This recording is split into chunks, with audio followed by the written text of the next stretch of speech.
Estudo Bíblico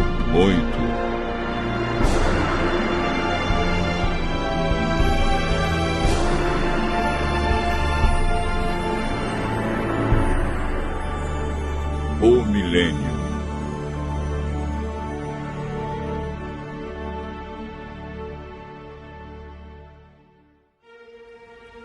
No estudo anterior, aprendemos que Jesus virá nas nuvens com milhares e milhares de anjos tocando trombetas.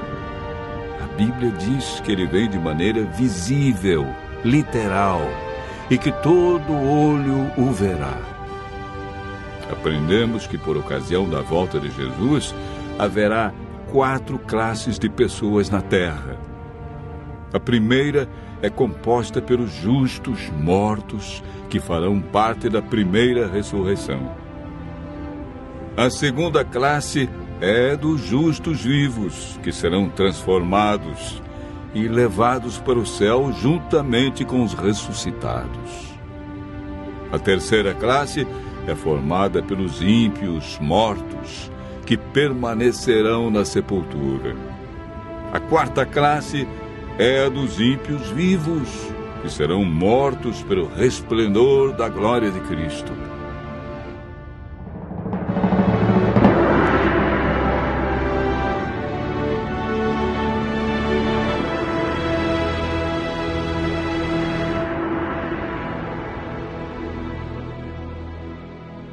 Hoje vamos aprender um pouco mais sobre o milênio.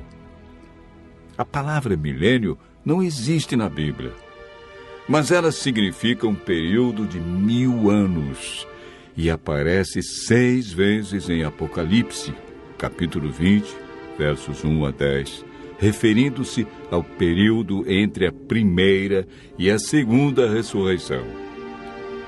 Sabemos que durante esse período, os justos estarão com Cristo no céu. O que eles estarão realizando? Como ficará a terra durante os 1000 anos? O que acontecerá no final desse período? Durante o milênio, os salvos participarão do juízo chamado juízo de comprovação. Sobre esse assunto, o apóstolo João escreveu no Apocalipse, capítulo 20, verso 4. Vi também tronos, e nestes sentaram-se aqueles aos quais foi dada a autoridade de julgar. Vi ainda as almas dos decapitados por causa do testemunho de Jesus, bem como por causa da palavra de Deus, tantos quantos não adoraram a besta, nem tampouco a sua imagem, e não receberam a marca na fronte e na mão, e viveram e reinaram com Cristo durante 1000 anos. O apóstolo Paulo, em 1 Coríntios, capítulo 6, versos 2 e 3, afirma: Ou não sabeis que os santos hão de julgar o mundo? Ora, se o mundo deverá ser julgado por vós, sois acaso indignos de julgar as coisas mínimas? Não sabeis que havemos de julgar os próprios anjos? Quanto mais as coisas desta vida. Esse julgamento que ocorre durante o milênio não decide quem está salvo ou perdido. Essa decisão é tomada por Deus, em resposta à aceitação ou rejeição de sua graça, antes da segunda vinda. Todo aquele que não participar da primeira ressurreição não terá parte na vida eterna. Esse julgamento no qual os santos participam tem o propósito de responder a qualquer questão que os justos possam ter sobre a razão pela qual os ímpios se perderam, confirmando o veredito de Deus sobre eles. Enquanto isso ocorre no céu, qual é o cenário aqui na terra?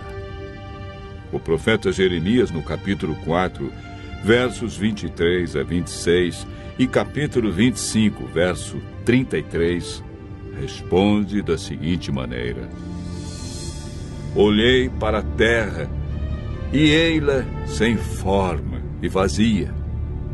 Para os céus, e não tinham luz. Olhei para os montes, e eis que tremiam, e todos os outeiros estremeciam. Olhei, e eis que não havia homem nenhum, e todas as aves dos céus haviam fugido. Olhei ainda, e eis que a terra fértil era um deserto, e todas as suas cidades estavam derribadas diante do Senhor, diante do furor da sua ira. Os que o Senhor entregar à morte naquele dia se estenderão de uma a outra extremidade da terra. Não serão pranteados, nem recolhidos, nem sepultados. Serão como esterco sobre a face da terra. O milênio é o período em que se cumpre esta profecia, quando a terra ficará sem forma e vazia como um deserto, como um abismo. Não haverá pessoa viva e as cidades estarão todas destruídas diante da vinda de Cristo. A terra ficará cheia de mortos, sem haver quem os sepulte. Estas circunstâncias são as cadeias que prendem Satanás a esta terra, contemplando o resultado da sua obra de morte e destruição, conforme descrito por João em Apocalipse 20, versos 1 a 3. Então vi descer do céu um anjo. Tinha na mão a chave do abismo e uma grande corrente. Ele segurou o dragão, a antiga serpente, que é o diabo, Satanás, e o prendeu por 1000 anos. Fechou e pôs selo sobre ele, para que não mais enganasse as nações, até se completarem os 1000 anos. Depois disto, é necessário que ele seja solto pouco tempo. Após os 1000 anos, ocorre a segunda ressurreição. Farão parte desta ressurreição todos que rejeitaram a Cristo, sua lei e seu plano de salvação. Apocalipse capítulo 20, verso 5, afirma: os restantes dos mortos não reviveram até que se completassem os 1000 anos. Esta é a primeira ressurreição. Eis agora o grande drama do Apocalipse. Acabaram-se os 1000 anos. Deus ressuscita todos que o rejeitaram e, consequentemente, Satanás é solto de sua prisão.